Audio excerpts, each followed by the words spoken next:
Good morning. We will continue with our quest for Faraday's law, right? We're trying to come up with Faraday's law. We understand now that a changing magnetic flux through a closed loop of wire causes the charges to move. And there are different ways to think about that. We could say that because we know a moving charge in a magnetic field feels a force and will change direction because of that. As far as the force is concerned, it could be stationary. Sorry, as far as the charge is concerned, it could be stationary and the magnetic field might be changing. It's the same thing, right? Either way. So we've got charges sitting in a loop of wire. A changing magnetic field creates a force and gets them to move. That's one way to think about it. Another way to think of it is that we've got charges, we've got charges moving in a loop of wire. What would cause that? Well, an EMF, a source of potential difference, like a battery or power supply, would cause charges to move in a wire. So that changing magnetic flux through the loop of wire must act like a source of EMF, like a battery. Faraday's law puts a number to that. If we were going to replace the circuit with if we were going to replace a wire with a changing magnetic flux with a circuit with a battery, what voltage battery would we pick to put in that circuit? Faraday's law tells us, it gives us a number for what the potential is that's being generated there. So we're almost there. We're working our way through this worksheet for Faraday's law.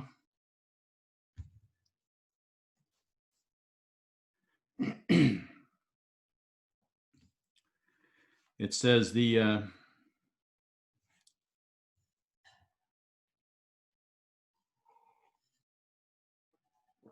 velocity. What does velocity have to do with magnetic flux? Velocity of what? If the magnetic flux is being changed, if this is my loop of wire and this is my magnet, and my magnet is moving toward the loop of wire, the magnetic flux through the loop of wire is changing, right? Because when the magnet is out here, the flux is very weak at the loop of the wire. And as it gets closer and closer and closer, more and more of the magnetic flux is going through the loop of the wire. So if the velocity of this magnet is big, the flux through this loop of wire is changing at a very high rate. If the velocity of the magnet is slow, the flux is not changing at a high rate, it's changing at a slow rate. So that's where it comes into play.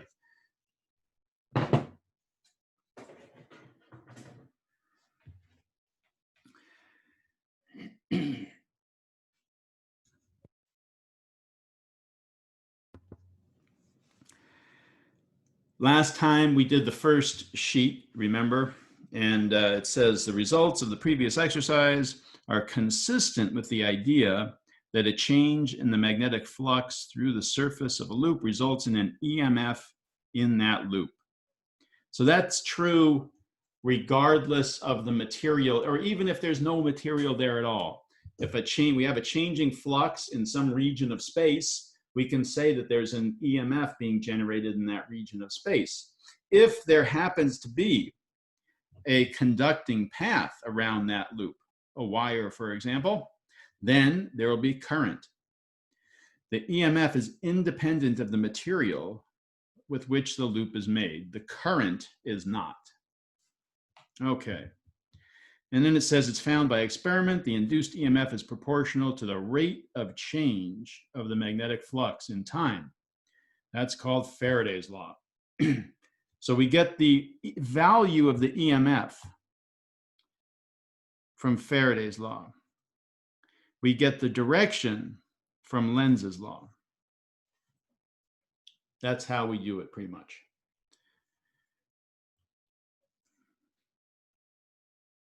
All right, let's just finish this off. We taught here, I'll write it. Where's my, we did it, I wrote it the other day, but it doesn't hurt to write it again.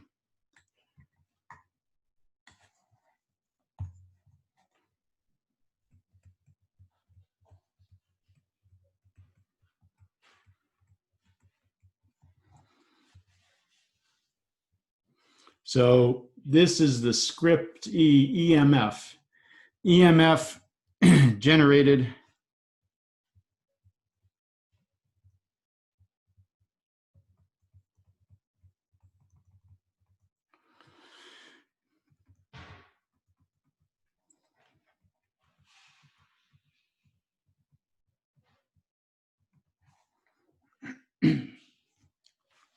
minus N d flux dt.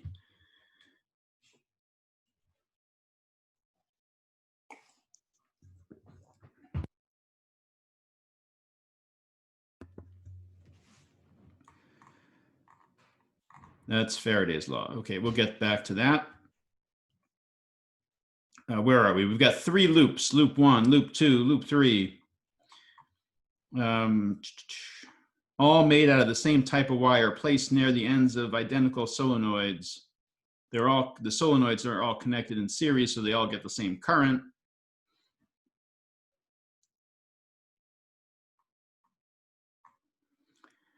Loop 1 is just a single loop of wire.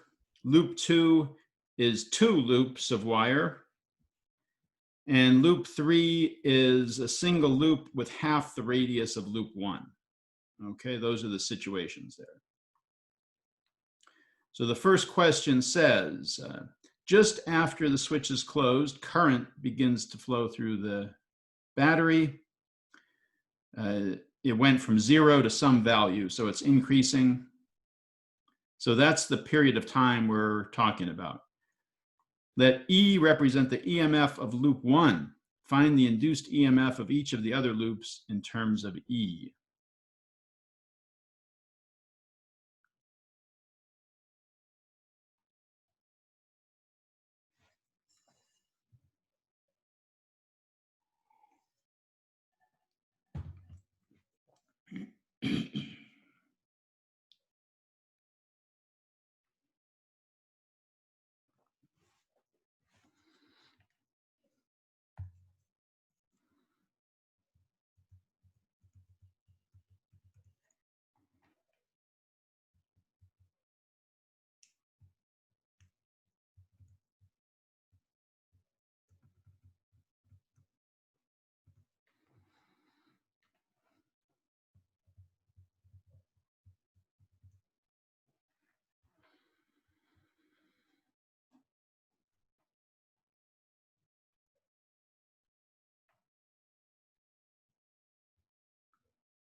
Actually, Professor Frank, I got a question. Okay. For the case 3, the radius is a half of it, which means the area is 1/4 of it. But Correct. But the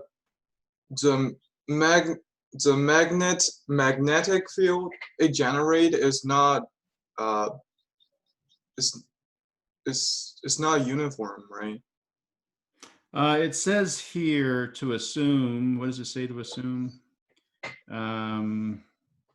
Assume the magnetic field near the end of each solenoid is uniform. Oh, thank you. Because what they're assuming is that, well, you know, the magnetic field in an ideal solenoid is uniform over the whole thing. Now, obviously, this is not an infinitely long solenoid, but if these loops are small enough compared to the size of those big solenoids, then the magnetic field's probably fairly uniform at the center. Gotcha, thank you. Okay, this is our formula we're going by. N is the number of turns or loops.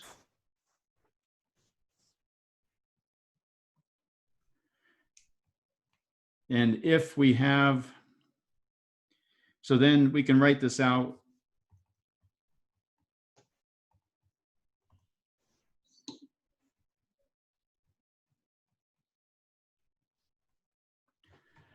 And then if I always like to write that out, I always like to write that out like that. And then I say to myself, is B constant over the area? In this case, it is, right? We just talked about that. We're assuming that the magnetic field's constant over the area of the small loop. Then the integral of B dot dA becomes B times A.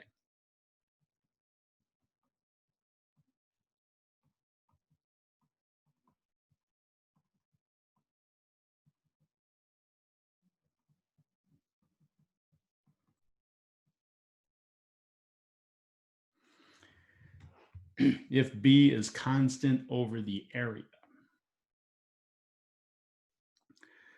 So let's go back and look at this again. We're given that loop 1 has a potential of E. Loop 2 would have how much?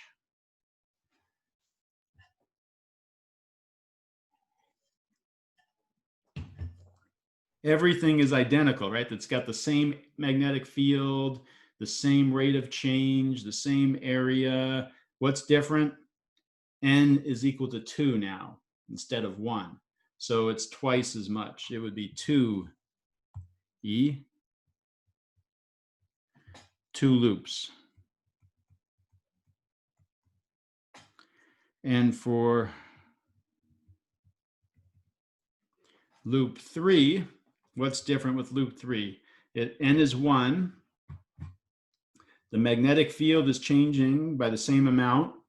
What's different? The area is smaller. It's 1/4 of the area of the other one. So this would be 1/4 of the EMF.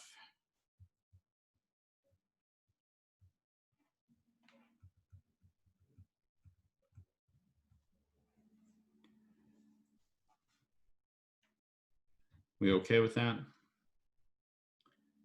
I'm using this relationship.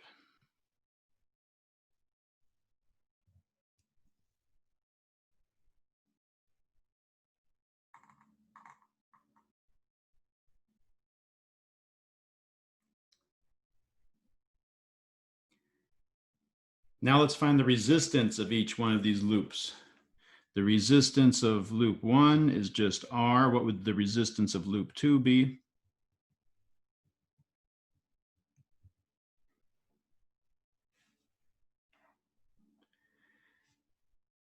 It's 2 loops, so it would have to be twice as much.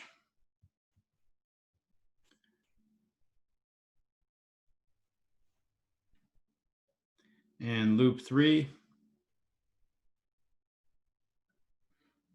don't say 1/4. Don't do it. 1/2. Yes, 1/2.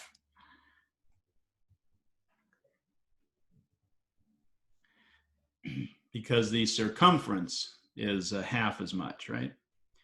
And then it says, what's the current in each one of these circuits?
Okay.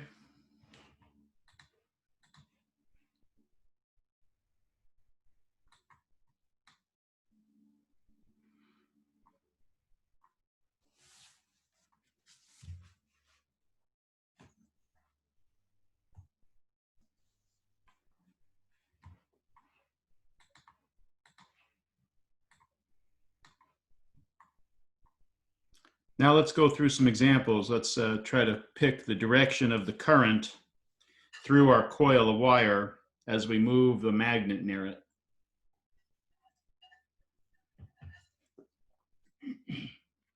It's a little hard. Some of these drawings aren't great. So what I'm going to do, instead of drawing my loop, trying to show it at an angle, I'm just going to draw my loop like this.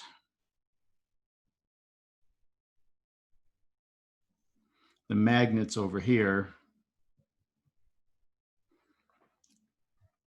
And it says that they're both stationary.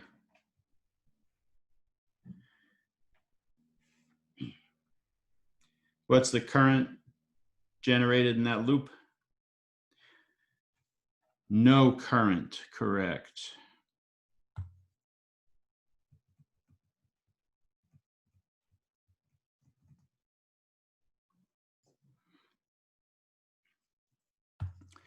Next one, here's my loop.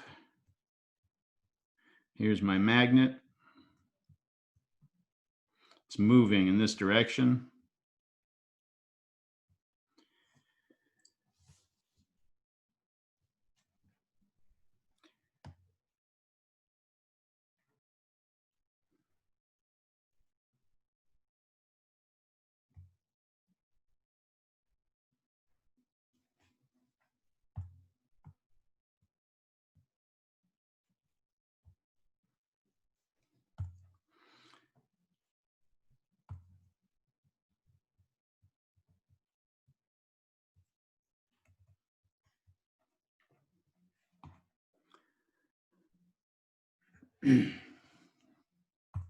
So we have to reason our way through this. The flux through the loop, first thing you have to ask yourself, is it getting, what direction is it?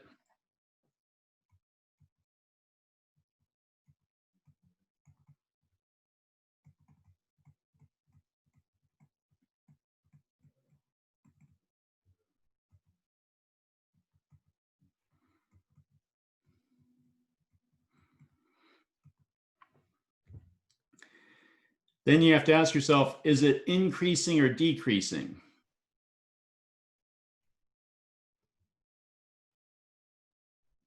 Increasing.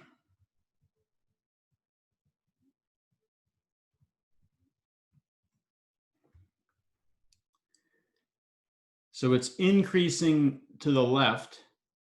The current that gets set up, the induced current,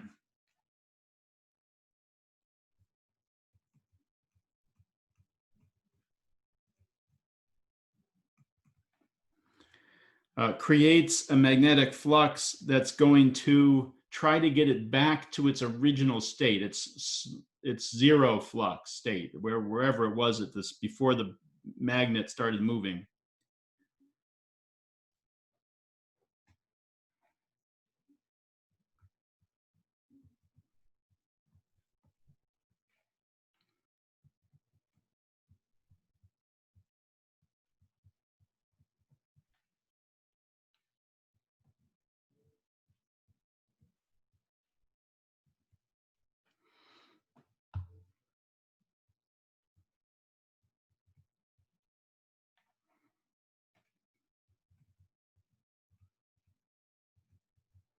So the B induced has to be to the right. So what direction is the current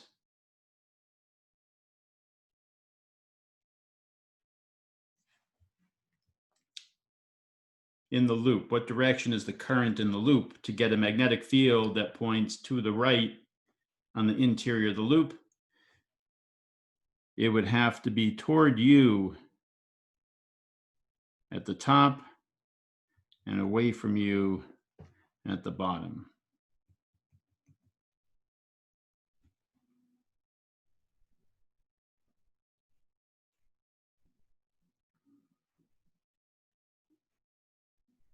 Okay. So Lenz's law, this is Lenz's law, that the induced current creates its own magnetic flux that opposes the change. And it's really just energy conservation. That's all it is, energy conservation. If it added to the flux, then it would cause more current to flow, right? If an increasing flux to the left through this coil caused current to flow in such a way that it created more current to the left, then that would cause more current to flow, which would create more magnetic flux to the left, which would cause more current to flow. We'd have free energy. We know it doesn't do that. We know we always are fighting things to get the energy we need. So it opposes the change. All right, let's take a look at the next one.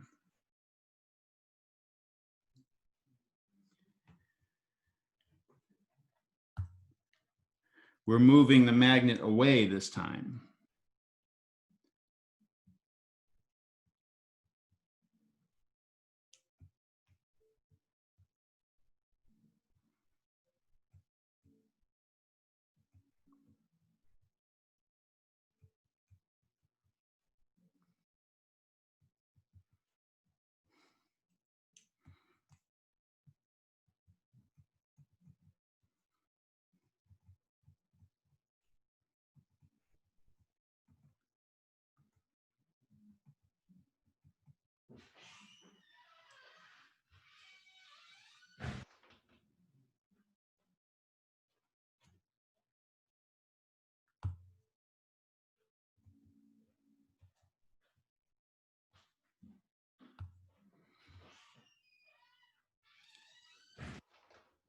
Flux is to the left.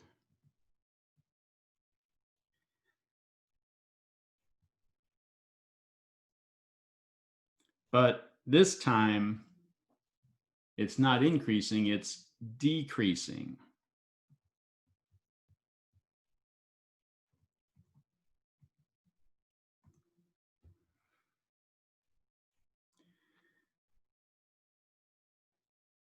So the loop doesn't like that. The loop doesn't like it to be decreasing. It wants to get it back to where it was. It wants to get it back to a big flux to the left.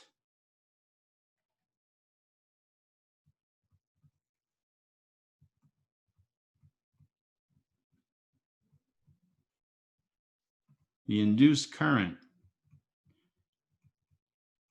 creates B to add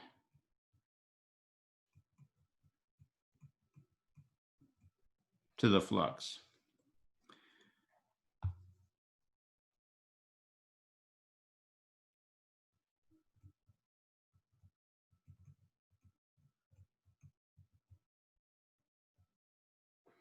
That means the current in the loop has to be out at the bottom and in at the top. It doesn't like the change. In this case, in the first case, it started out basically with zero flux. And as the magnet came closer, right, as the magnet got closer and closer and closer, the flux got bigger and bigger and bigger. And the current got set up to try to get the flux back to zero where it was when it started. And so it subtracted from the flux. In the second case, it starts with a big flux and it goes lower and lower and lower. So the current gets set up to add, to get it back to that big flux to the left, or that way.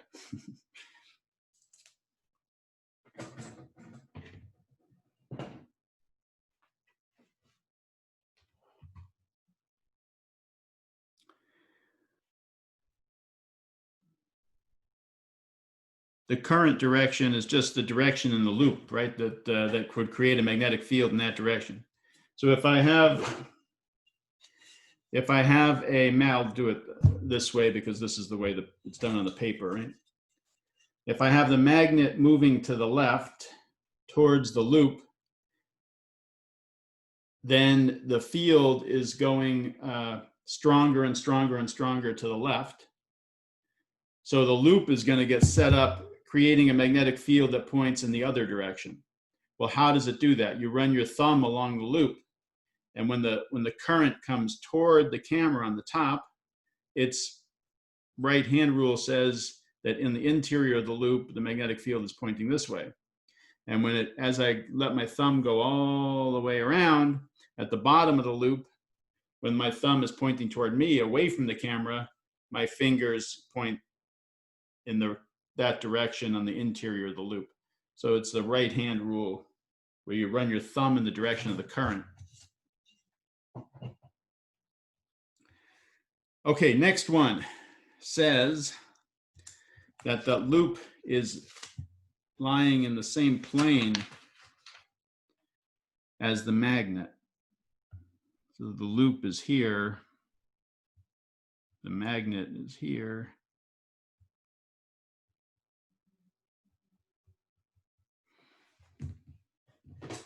Like this.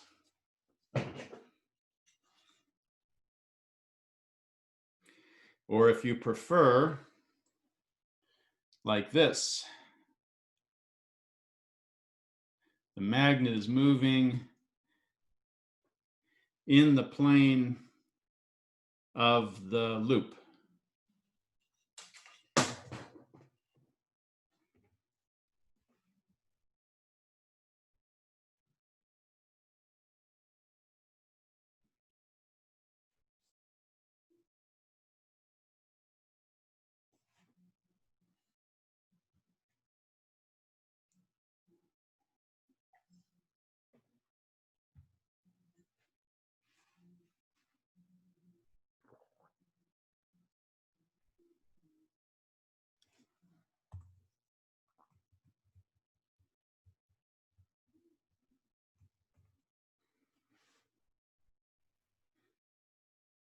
No current, there's no flux.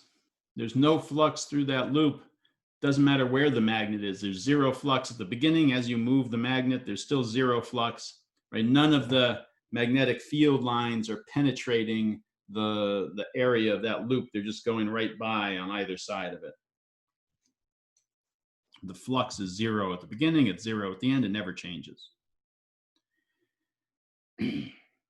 What's happening here? Oh, now we're just moving the magnet away. Same setup, but the magnet's going away.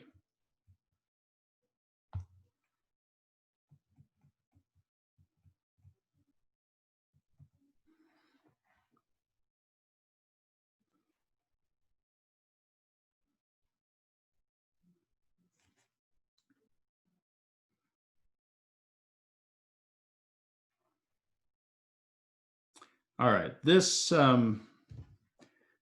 a little hard to picture, but we've got two loops. Got two loops sitting next to each other. I'm going to draw it. I'm going to tilt my view so I'm looking straight down at them. So the one on the left is a circuit.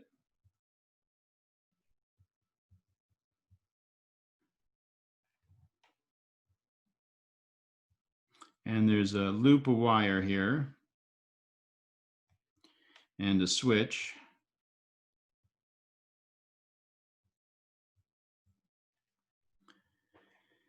And the one on the right is just a loop of wire. We want to know what's the current in this one when we close that switch, right? Is that what it says? The switch on the loop on the left is closed. So when we close that switch, what happens?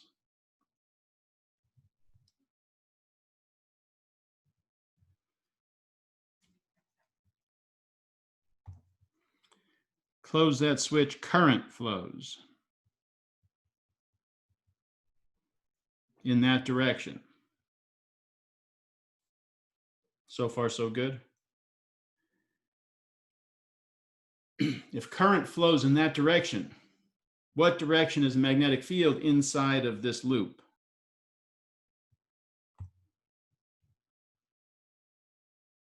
Inside the loop on the left. The magnetic field is into the page.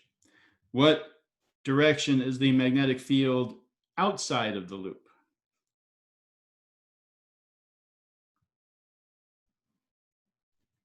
Out of the page.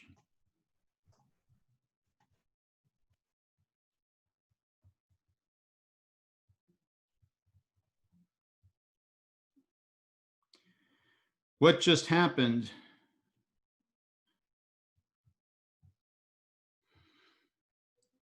What just happened? Do you see?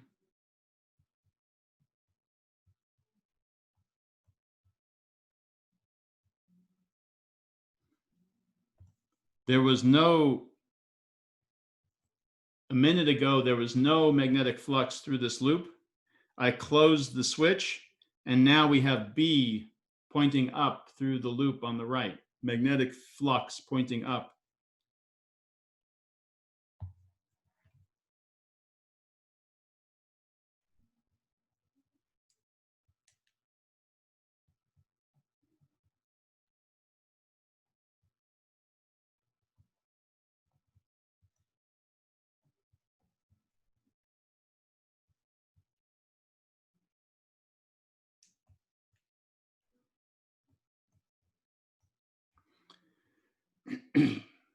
So we went from nothing, no flux, to flux pointing up out of the page. So the current has to create flux to get back to zero. It's going to try getting back to zero. Has to create its own flux into the page on the interior of the loop. So it would go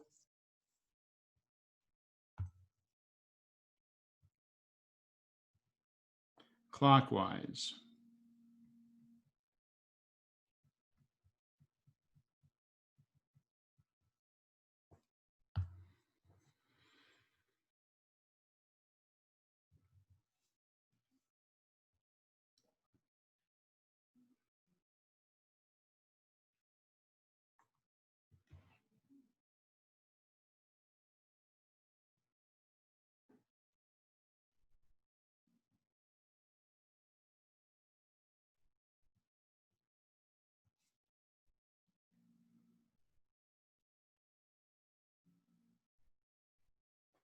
Now let's leave the switch closed for a while.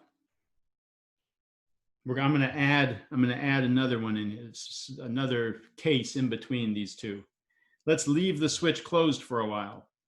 What happens to the current in the loop on the right?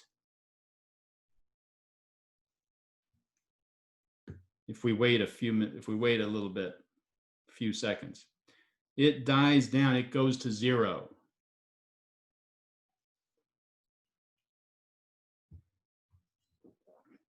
Assuming that there's some resistance in that wire, right? Assuming there's some resistance in the wire. Because as soon as the magnetic flux through the loop stops changing, there's no more EMF source. We've removed the battery in essence. As long as that wire has some resistance, the current will die off and go to zero. There will be no current.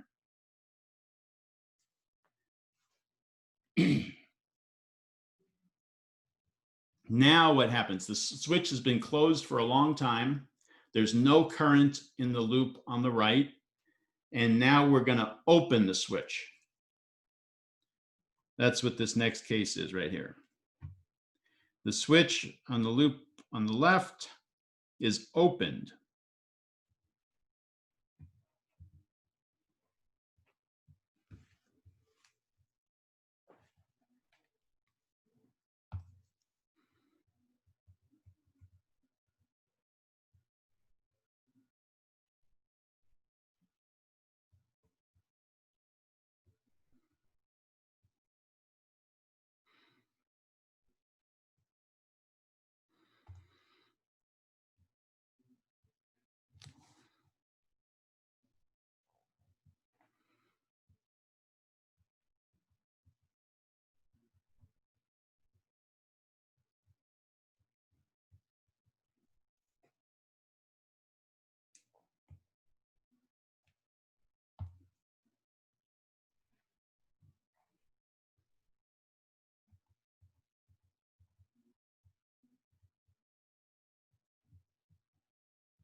before we opened the switch, the magnetic flux was out of the page and it decreased to 0.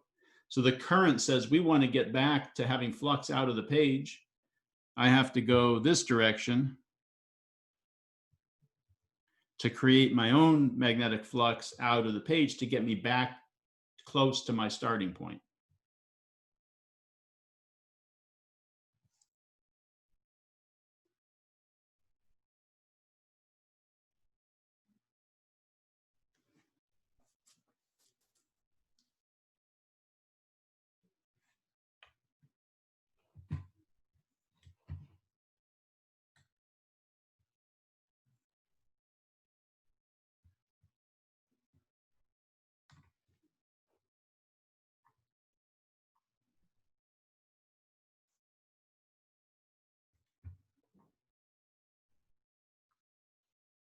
Now we have two that are moving together.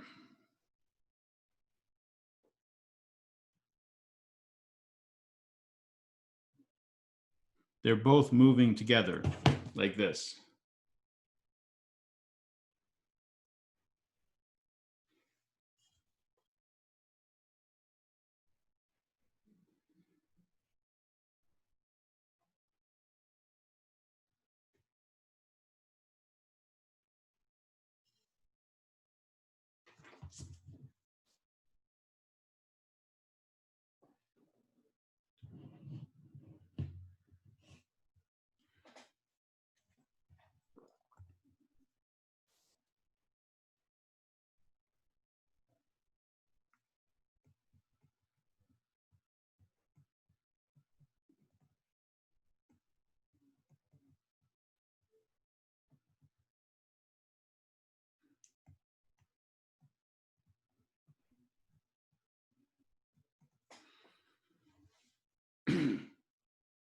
All right, no relative motion, nothing's changing, no current. The flux through the loop has to be changing in time. Good?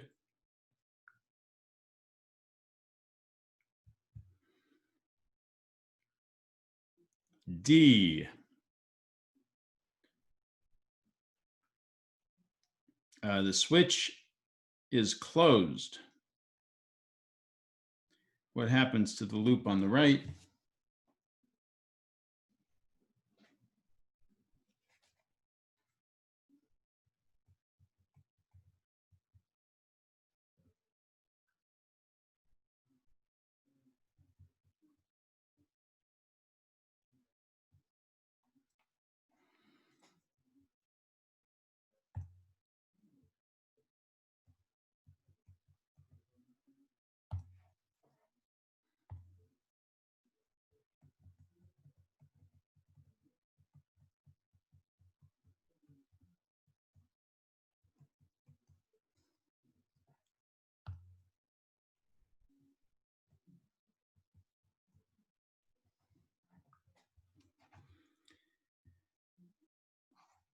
We have, this is like orienting the loop this way, right? With the magnetic field lines coming like this.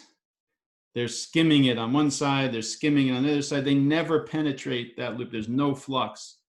There's no flux at the beginning, there's no flux at the end, there's never any flux, no current.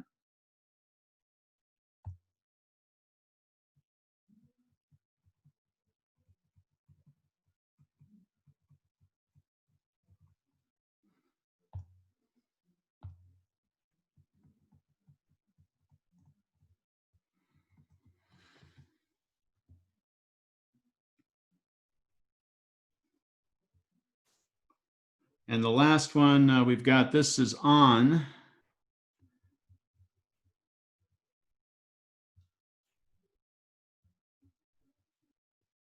On. Current is flowing. Magnetic field. Constant.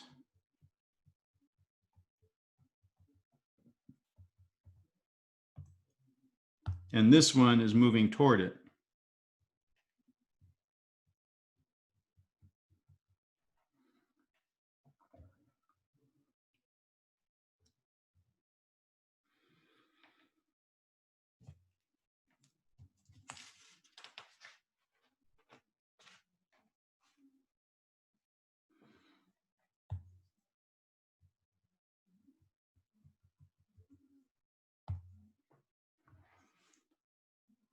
It's coming from a region that had zero flux into a region where the flux is out of the page. It's going to try to get back to zero flux. It's going to create a current that sends its flux into the page to cancel it out and try to get back to zero.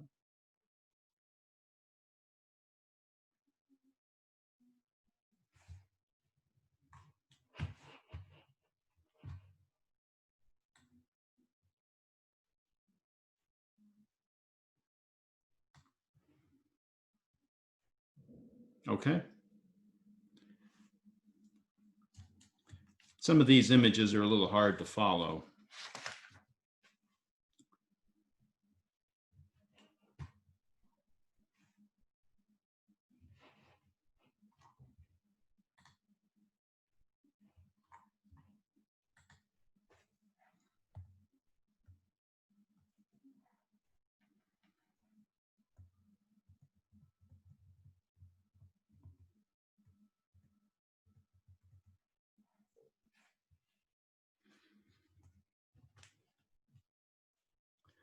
Sometimes one of the nice things about this section is we have sort of different ways of thinking about what's going on, and they all lend us or lead us to the right answer.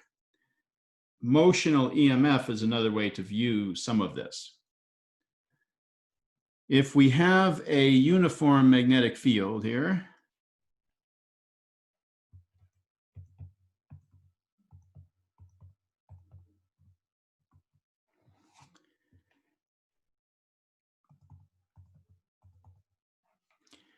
and we have a conductor moving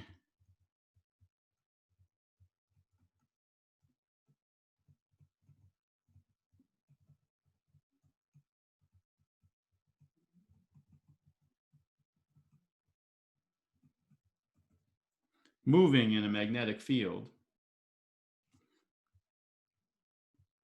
Doesn't have to be a uniform field. I just drew it that way. Here's our conductor.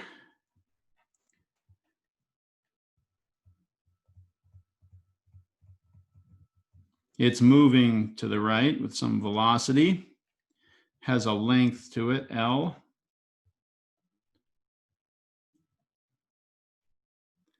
What happens? We've got an electron here, right?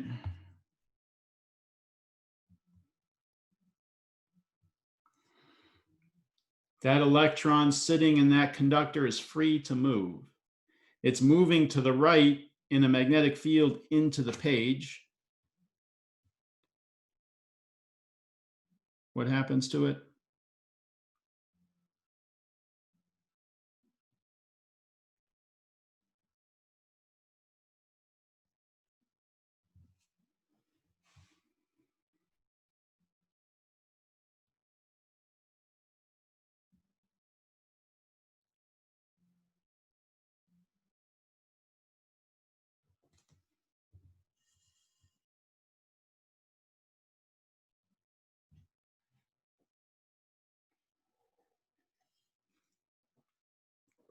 No change in flux here. It's just a piece of metal. We're moving to the right. And it's the field's uniform, so the flux isn't changing at all.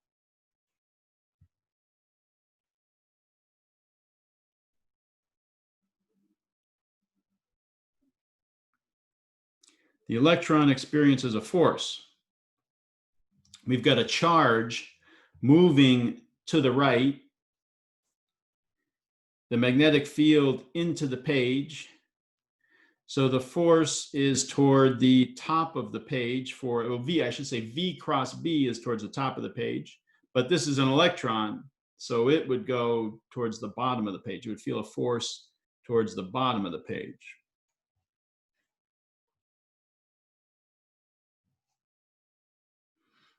Okay.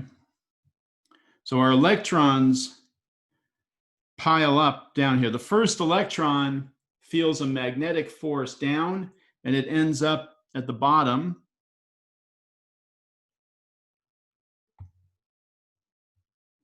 And that leaves a positive behind. And the second electron feels the same magnetic force pushing it down. but it feels a tiny electric force pushing up because of the electron that's already moved, that's repelling it. But it says the magnetic force is bigger, I'm going down, the second electron ends up down here.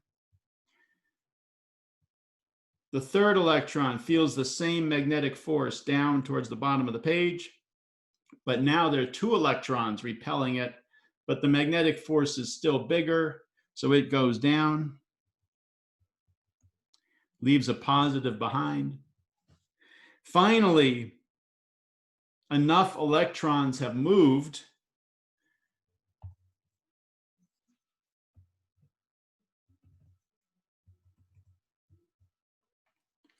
I should use capital E there.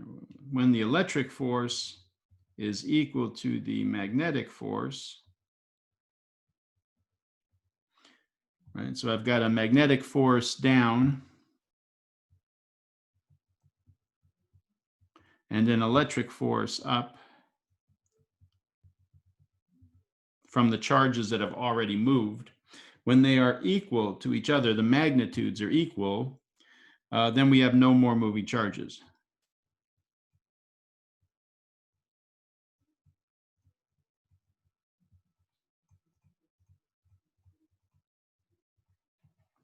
Steady state.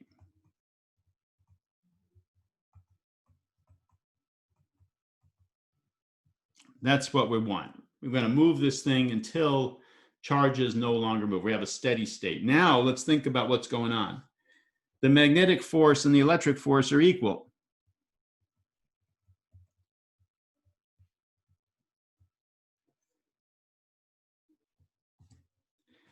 The electric field is going to be equal to the velocity. This is the velocity here.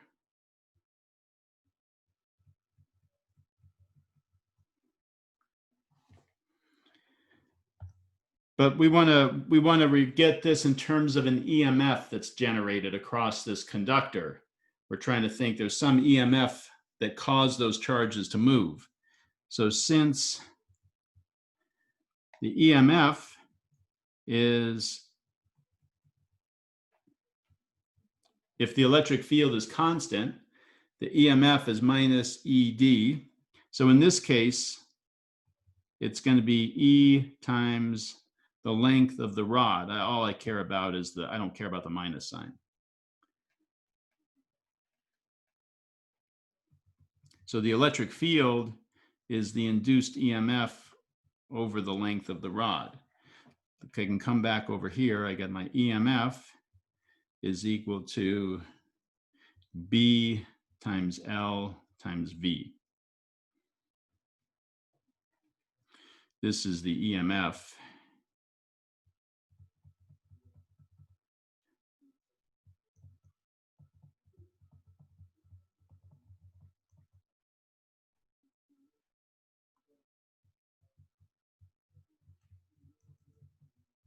And that's velocity, not V, electric potential, velocity.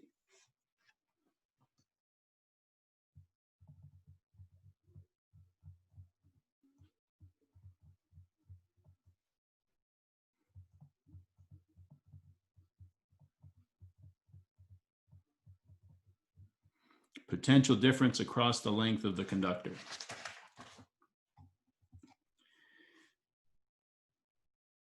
We had just a piece of metal. We're moving it in a magnetic field. As we do that, charges move and build up at the ends. Eventually, they stop moving and we get a steady state. And if we hook up a voltmeter to the two ends, what do we measure? We measure a voltage equal to the magnetic field times the length of the conductor times the velocity of the conductor.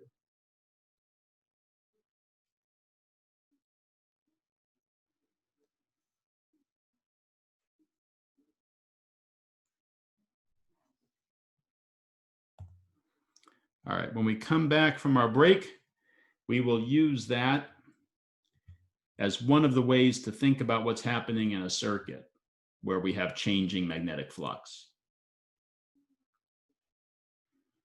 Let's take 10 minutes. Yeah, Could you have you a question? could you pull up the note for just a little bit? Yeah, right here. Or Thank like you. here? Yeah.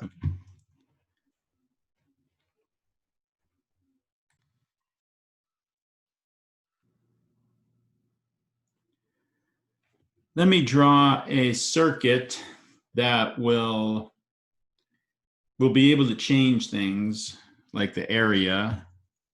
This is a common one we use.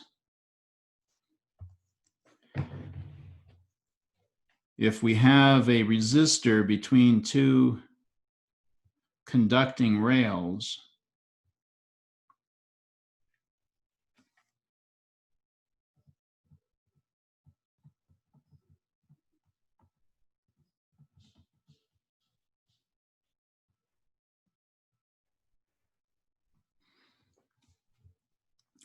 and we complete the circuit with a conductor that can slide back and forth along those rails,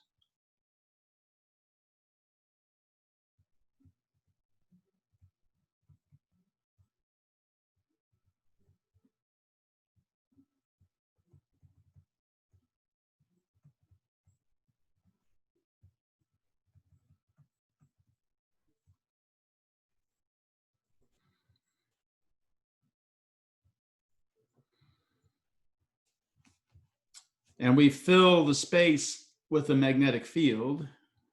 You knew that was coming, right?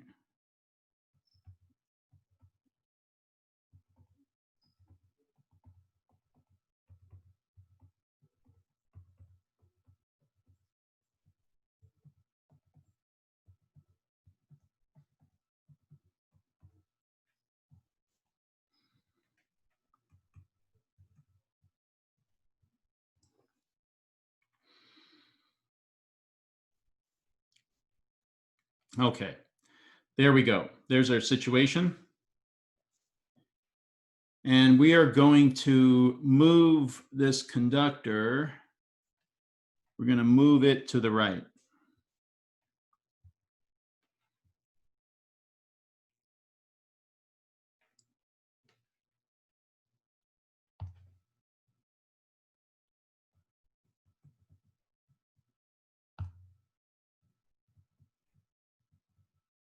We will apply a force to it.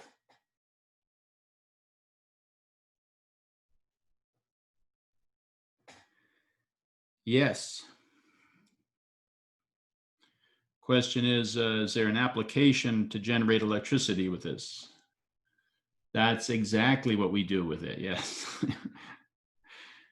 We'll get there, we'll get there. We'll put it all together here soon.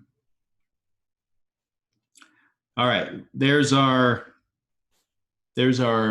conductor. We're pushing it to the right, applying some force, pushing it to the right, which means it has a velocity in that direction.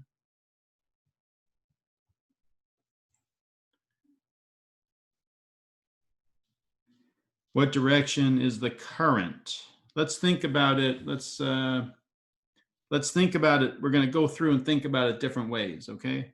First thing we're going to do, well, what we want to do eventually we want to say that this whole thing is similar to, equivalent to,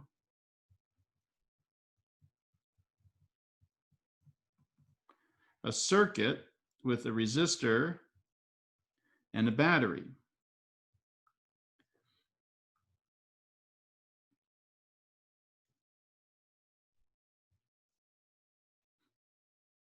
Okay, so number one question. Let's look at the forces like we've got a conductive bar moving to the right in a magnetic field. The charges in that bar are free to move. What direction will the electrons move?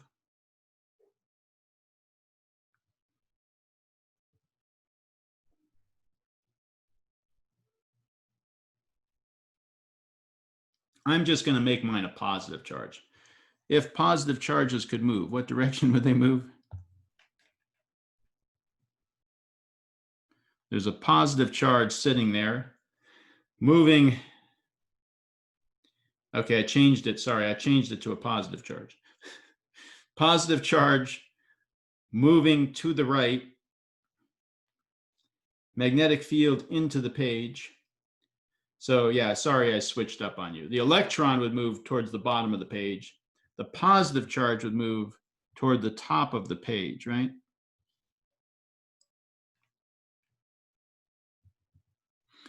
That means we get a current flowing in this direction.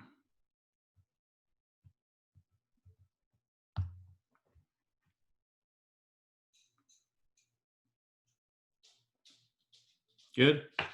We're going to go through, we're going to think about it in different ways. We're going to see that we get the same result. So now we're just thinking about forces on a moving charge in a magnetic field. Okay? And we got a current going in that direction. So a positive charge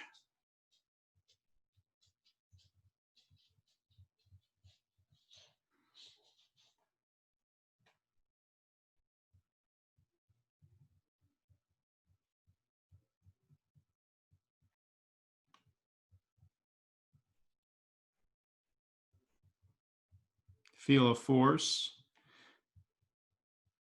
up. They are the direction of the current. Current goes that direction, okay?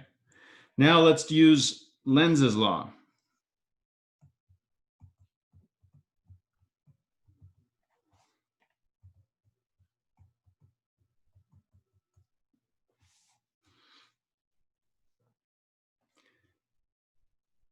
Okay, we have flux. What direction is the flux through our loop? Into the page. And as we slide the conductor to the right, what happens to the flux?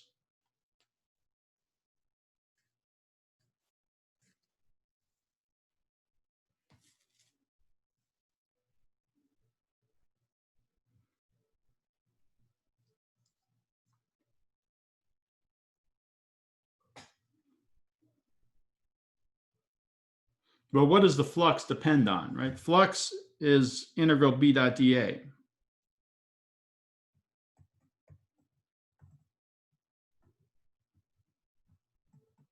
If the magnetic field is constant over the area, it's just B times A.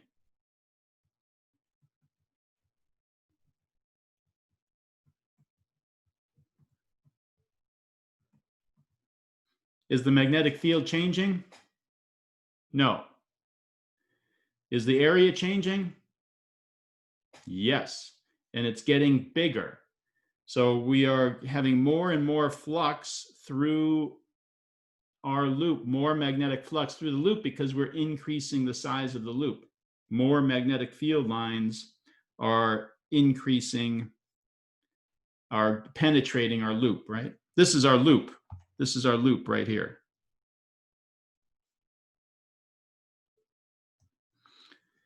That's our closed circuit.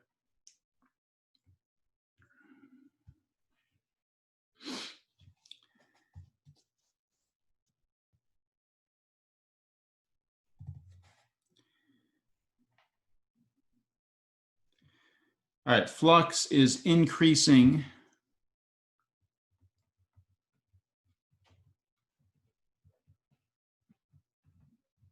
into the page. So I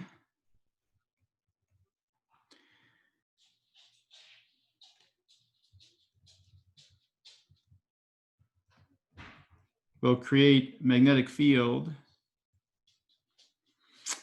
out of the page to decrease the flux.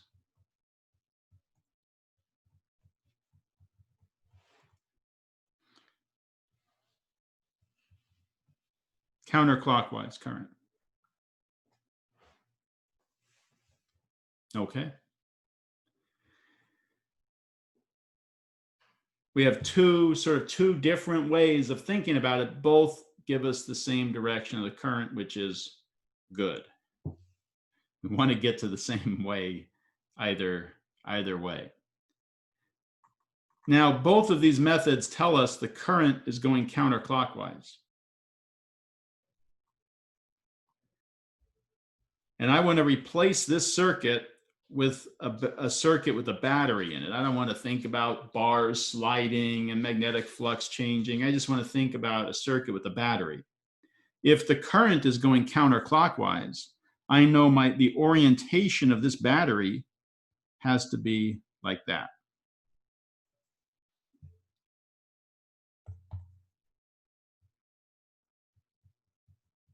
So Lenz's law tells me the orientation of the battery, but I also want to know the magnitude of that battery. That's where Faraday's law comes in. We'll do that next. Okay, just to look at this one more time, let's think about the forces again. You've got a conductor moving to the right in a magnetic field. The conductor is full of charged particles that are free to move. The positives moving to the right in a magnetic field that's into the page would feel a force toward the top of the page. They would go up. Negatives, we would have to flip that 180 degrees. They would go down. But since current is the direction of positive charge movement, I'll just go with the positives. Current goes counterclockwise, up through the bar, around through the resistor, and back up through the bar again, right? It forms a loop. And the other way to think of it is Lenz's law. As the bar slides to the left, the magnetic flux is increasing because we're increasing the area of our loop, right? And what that does is cause a current to try to get us back to our starting point, try to reduce the flux back to our starting point. So it has to create its own magnetic flux out of the page, so it has to be a counterclockwise current. Okay, let's take a look at Faraday's law.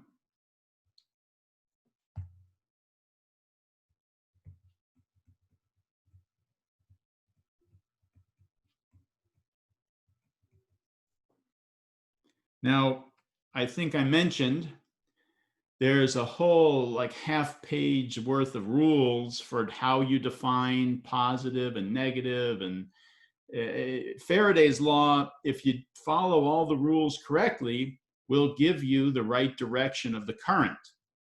But I think it's just easier to use Lenz's law. In our book, I don't even think gives you all these rules for how to define the directions for things in Faraday's law. So it's written with a minus sign, where it's written as this.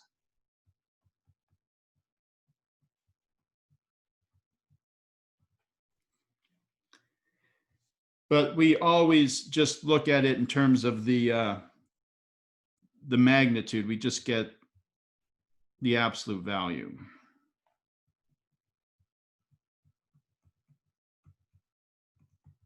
And then we get the direction using Lenz's law. So back here, you can see I already have the direction of the battery.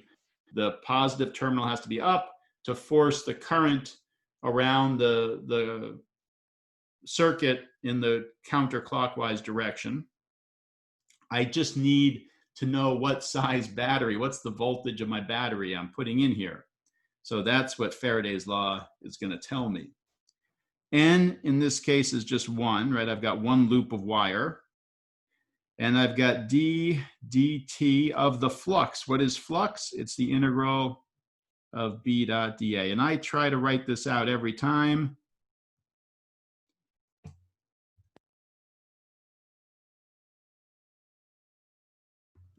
Excuse me. Okay, I try to write that out every time. And then I ask myself, is the magnetic field constant over the area? Let's look back. Is the magnetic field constant over the area? Yes, it's a uniform magnetic field. No matter how big the area is, the magnetic field is the same everywhere within our loop. It's constant over the area. So that means that this integral just becomes b times a.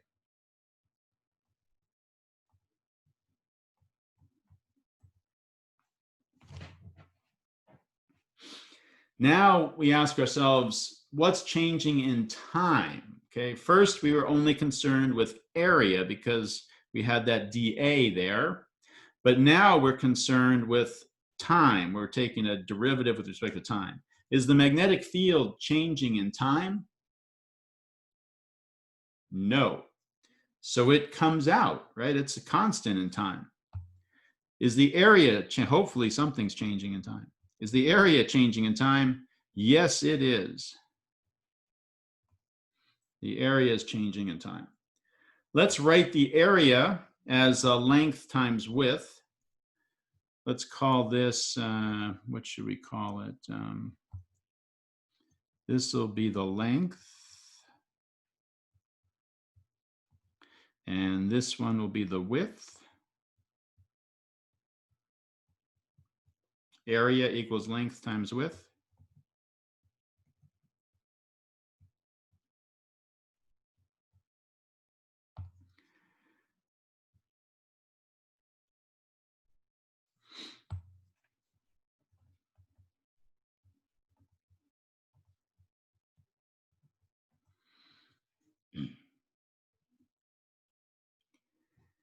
Is the length changing in time?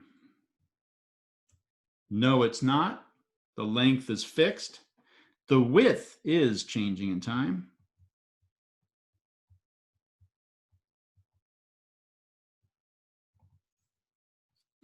And what is dw dt?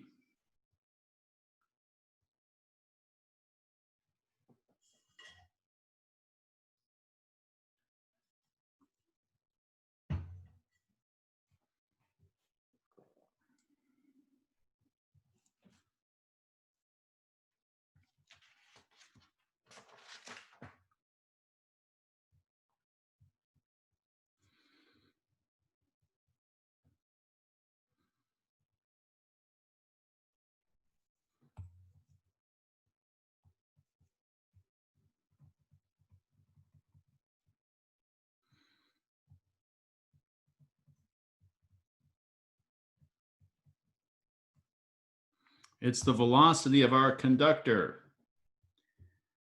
right? The time rate of change of that distance is its velocity. We can write this as BLV.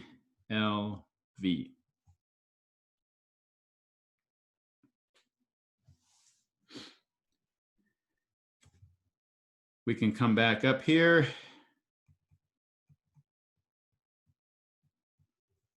And fill that in. Now we know we have an equivalent circuit.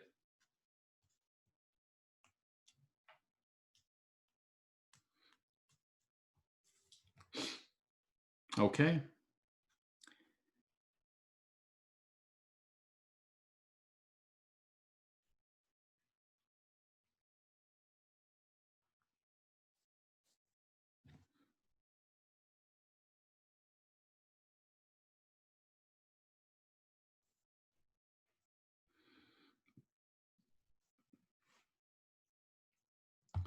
And there's one more thing that we can just sort of think about to see if it makes sense. And that's the magnetic force.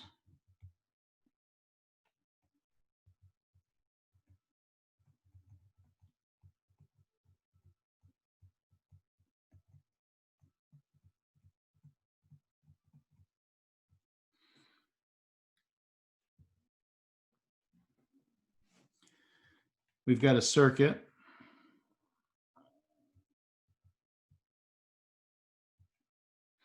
We've got a circuit. We're going to look at two cases here.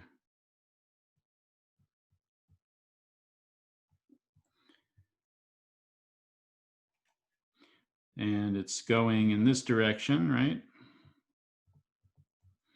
And our magnetic field is in.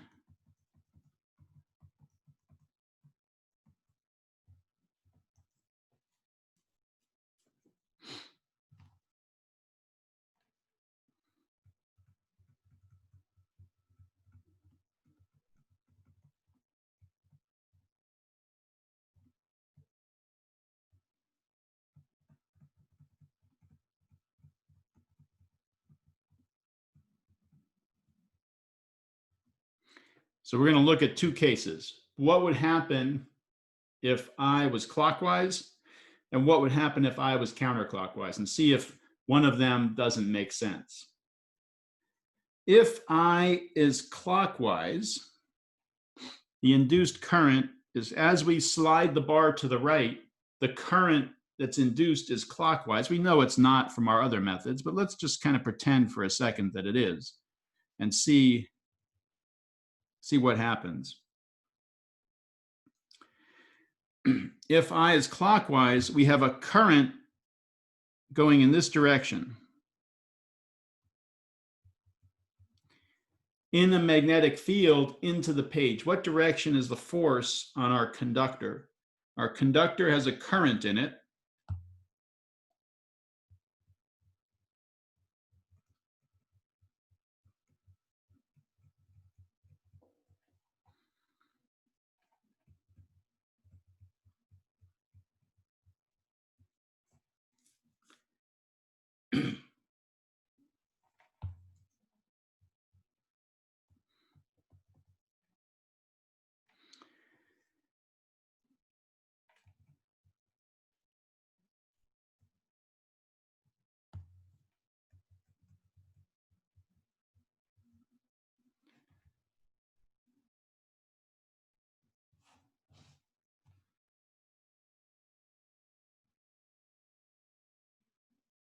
Okay, you see the problem here? You take this bar, it's sitting there on the rails, and you give it a little push to the right. Current starts to flow. If it went in the clockwise direction, the bar would feel a force to the right, which would cause it to keep moving to the right, which would cause more current to flow, which would cause a force to the right, which would cause more current to flow. We'd have free energy, right? Just give it a little push.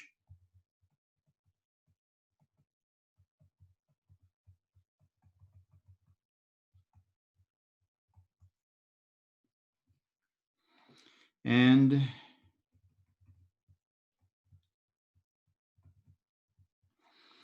generates its own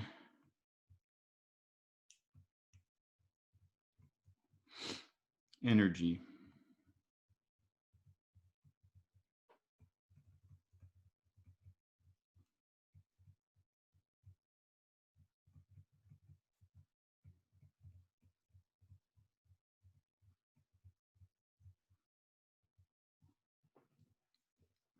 All right. So this one just doesn't make sense.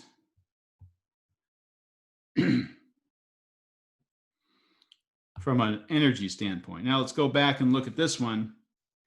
If our current goes this way,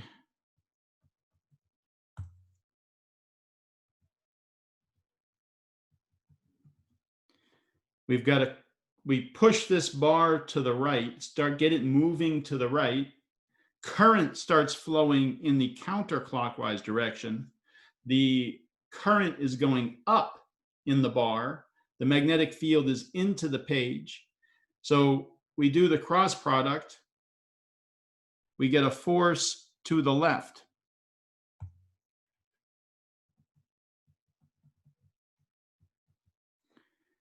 We push the thing to the right. Current starts to flow. We get a force to the left, slowing the bar down. If we want to keep getting electrical energy out, we have to keep putting in mechanical energy, right? We have to do work on this bar if we want to get electrical energy out. That makes sense as far as how we know the world works, because we know you don't get something for nothing.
Okay.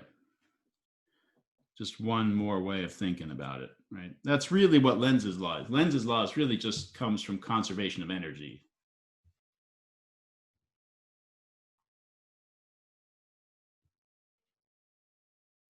Okay, let's do a quick check here, see if you're getting Lenz's law. We're going to slide a loop of wire along a tabletop, slide it along a tabletop, and we've got magnetic field in different regions on the tabletop. We'll see what happens as it slides along. So we're going to go from A, here's our loop at position A, to B. There's our loop at position B.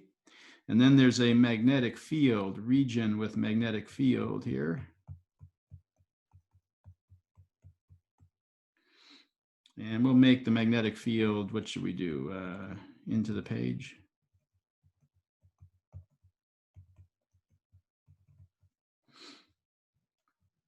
And then C will be there.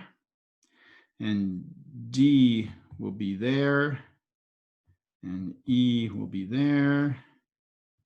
And F will be there.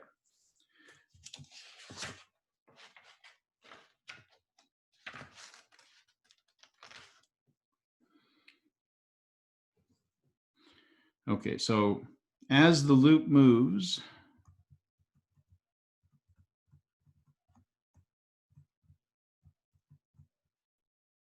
from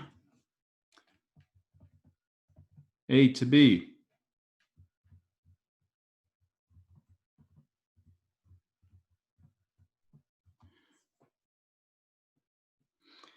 as the loop moves from A to B, we have current. If so, what direction?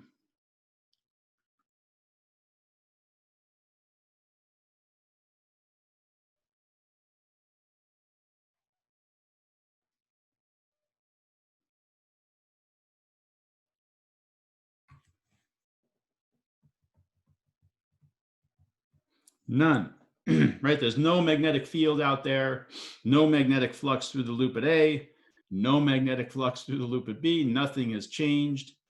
Okay, how about as it moves from B to C?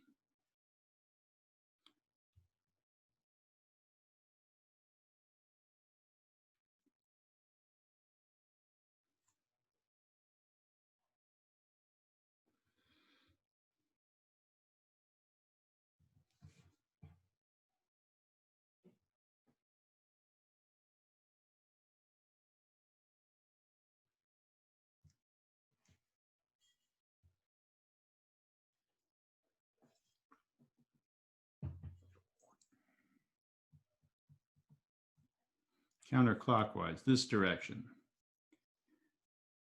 Because we had no flux, then we had a big flux into the page. So the current gets set up to try to get it back to zero. It would create its own flux out of the page. It would have to be going in the counterclockwise direction. So there's a lot of magnetic flux through the loop. Now it's in the magnetic field. We move it from C to D.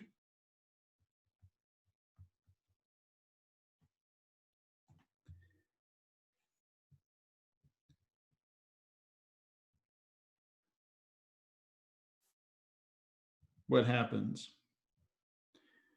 Assume that the loop has some resistance to it.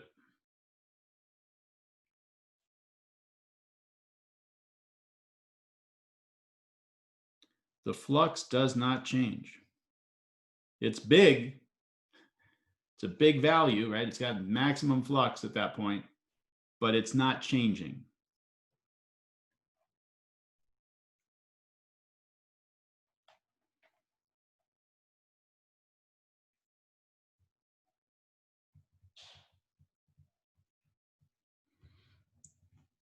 And if the flux isn't changing, no induced current.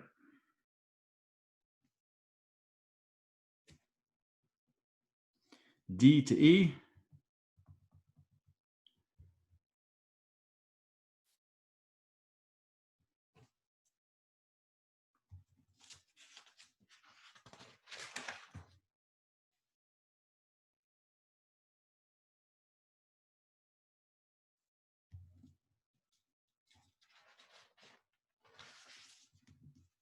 This time it's going to be clockwise, right? It's going to be the opposite. Because we had a lot of flux and it went to zero. So the current wants to get back to lots of flux. It wants to add back to it, right? It doesn't always subtract flux. It always tries to get back to the initial state.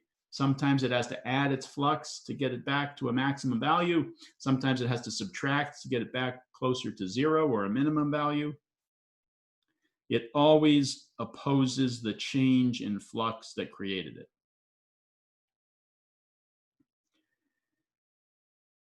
And then from E to F,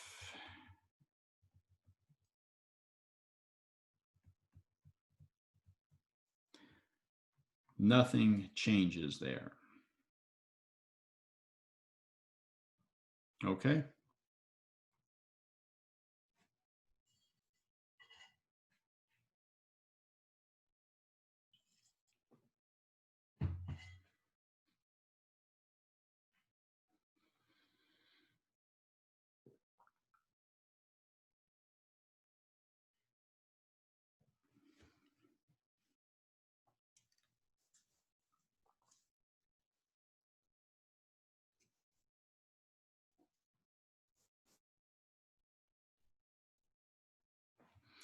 All right, let's do this. Let's start with a simple circuit, and we'll make it a little more, we'll just keep making changes as we go. We'll do the same, kind of the same problem two or three times or so, but each time we'll make it a little more interesting, right?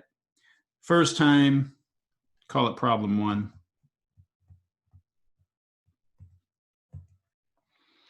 Find I given the resistance, the width, the magnetic field, and the velocity with this circuit.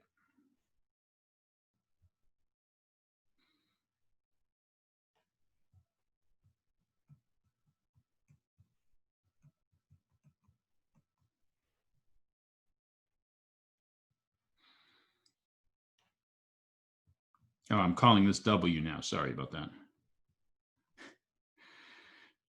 I think I was calling that L before. Oh, well, this is what it is. And we're going to move it in this direction with some velocity V.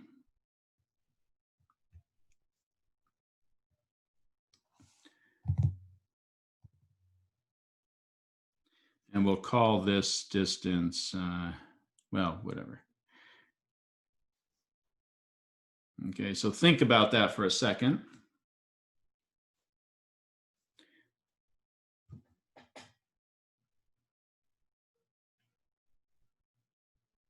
What direction will the current flow?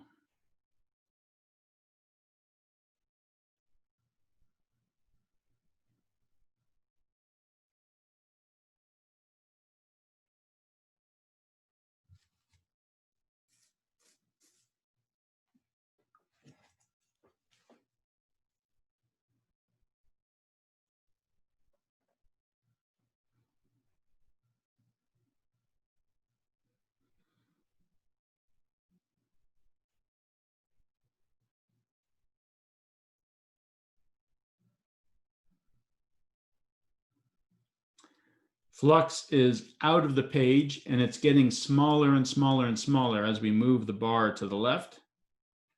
So a current is going to get set up to add flux out of the page to try to make it stronger,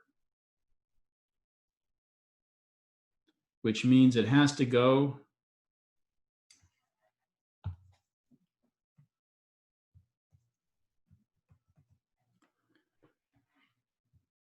that way.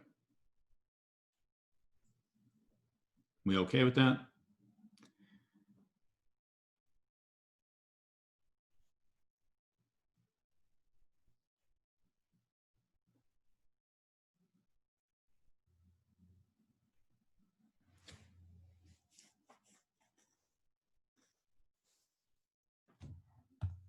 The idea here, we're looking for the current in the resistor.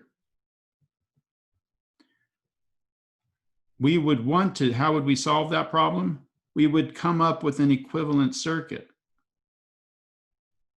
What direction does the battery go? This orientation, because we know the current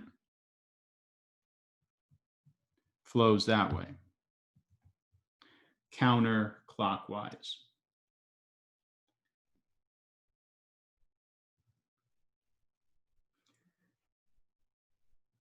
If only we knew the value, the magnitude of the voltage of that battery, we could solve this problem, right? How do we get that? Faraday's law.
And what is flux? It is integral B dot dA.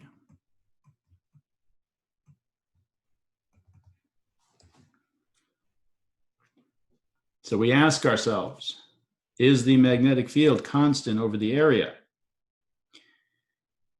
Yes, it is. It's the same everywhere over the area.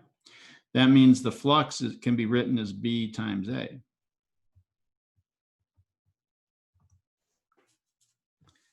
Then we say, what's changing in time? Magnetic field is not. It comes out. Only the area is changing in time. We can write the area as the width times, what are we going to call this? How about we call this X? W times X is the area.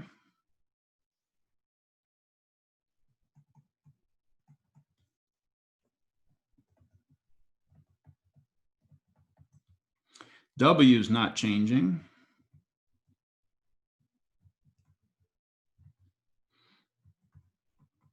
And dx dt is the velocity.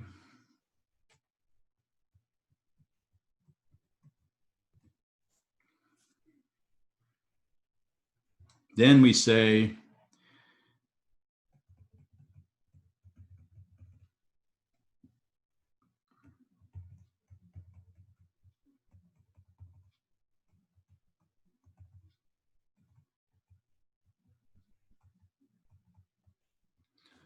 is just E over R.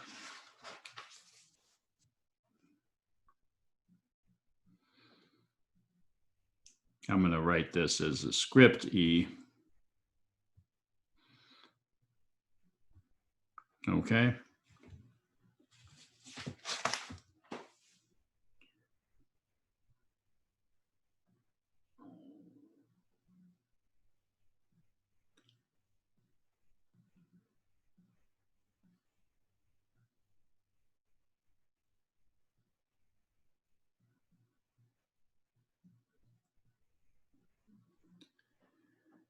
Okay, let's do another one.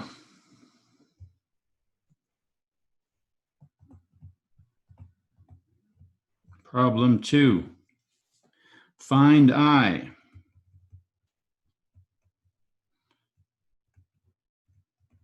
Given R, W, X, V equals 0. B is alpha t squared. Alpha is a constant. And we want to find I at t equals 2 seconds. Our circuit, guess what the circuit looks like?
All right, how are we doing? You got the orientation of the battery yet? Did you draw an equivalent circuit?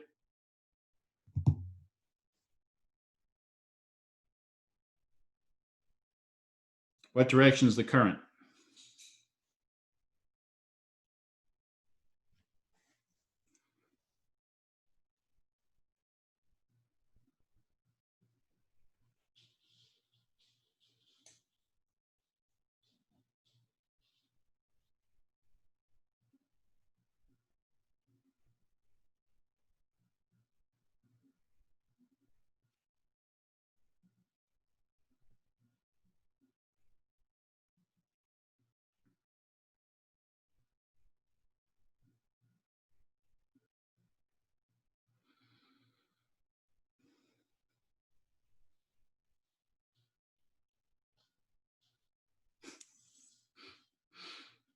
Okay, what is the flux? Flux is integral B dot dA. So what does it depend on? It depends on B. It depends on A. And it depends on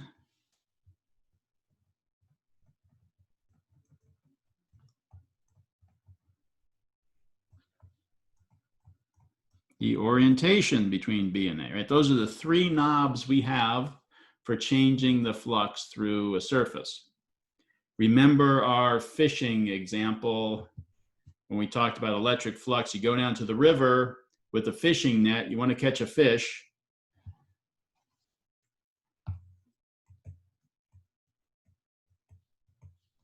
If you stick your net in the water this way, you're going to go hungry that night, right? You stick it in this way, you have a small chance of catching a fish. You stick it in this way, you have a bigger chance of catching a fish, right? That's the more water is penetrating the area defined by your net, right? The flux of the water increases. What else could we do? Get a bigger net, right? Increase the area. What else could you do? Well, if you're PG&E and you own the dam at the top of the river, you can turn the water flow up and down. Most of us can't do that, but we could turn the water flow up or down, right? So those are the three knobs we have for changing the flux. So let's look at this. Is the area changing? No.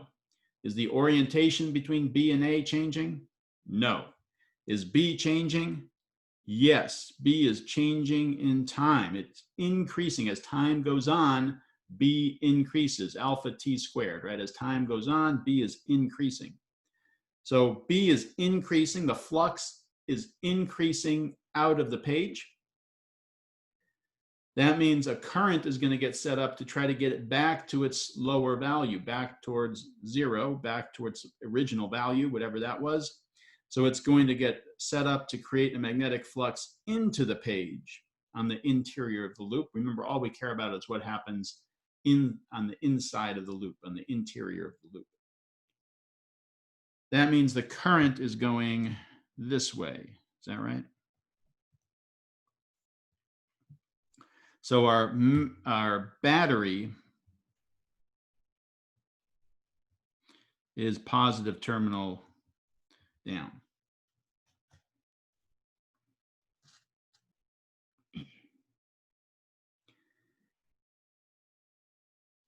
Yeah, again, you're looking at the flux through the loop, right? So in this case, we want the flux is coming out of the page toward the camera, and it's increasing. It's getting stronger and stronger and stronger. So a current has to get set up for its flux to go into the page to get it back towards zero.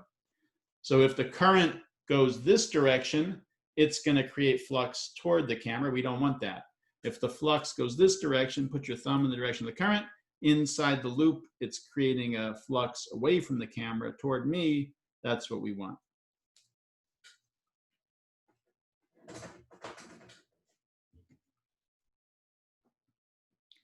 All right, we have our equivalent circuit. We have the orientation of the battery.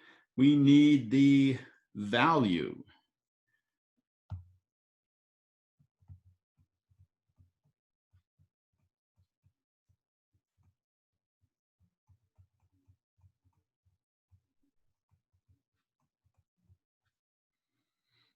We have time to finish this? Yeah, sure.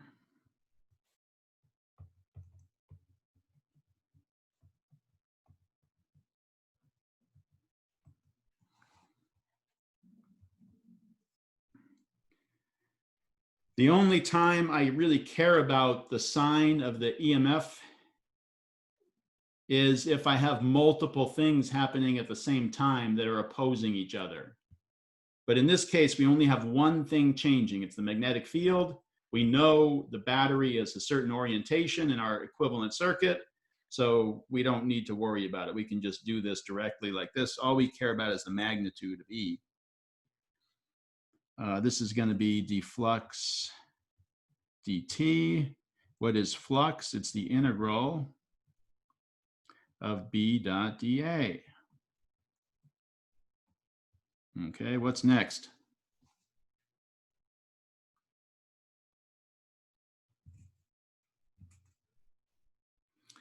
Next, you ask yourself, is B constant over the area? And what is the answer to that question?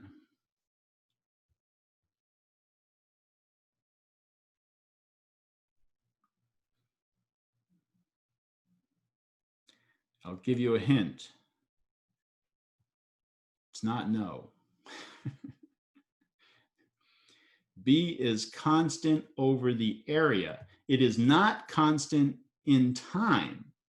But at any instant in time, if we froze time and walked all around the area of our loop with our magnetic field sensor, it would measure the same thing everywhere. And then if we let time roll forward a little bit, the magnetic field would increase. We froze time again. We walked everywhere, all over our loop with our magnetic field sensor. We'd measure the same magnetic field everywhere over the area of the loop. The magnetic field is constant over the area. It's not constant in time. So it comes out of this integral. This integral is over area.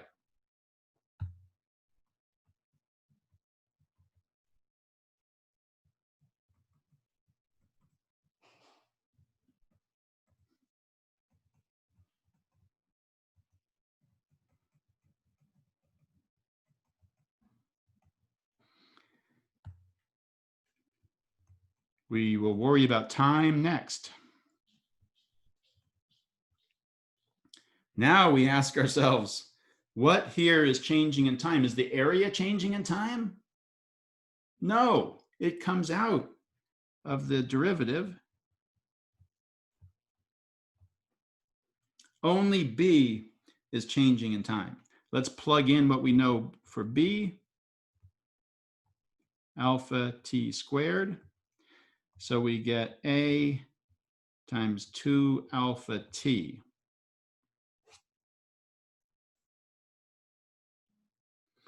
And then we say at t equals 2 seconds, we get A times 2 times alpha times 2,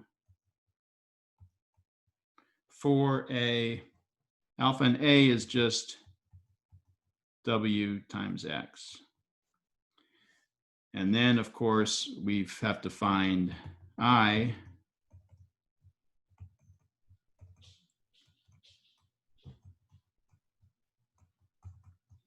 And now we're done. Okay.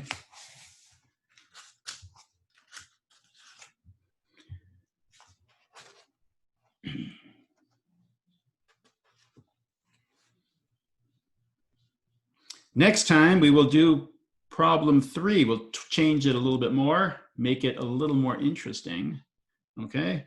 We'll do 1 or 2 more like that. Take a look at those. Sorry, I ran a few minutes over. I will end the video here, stop the recording, but I will stick around to answer questions.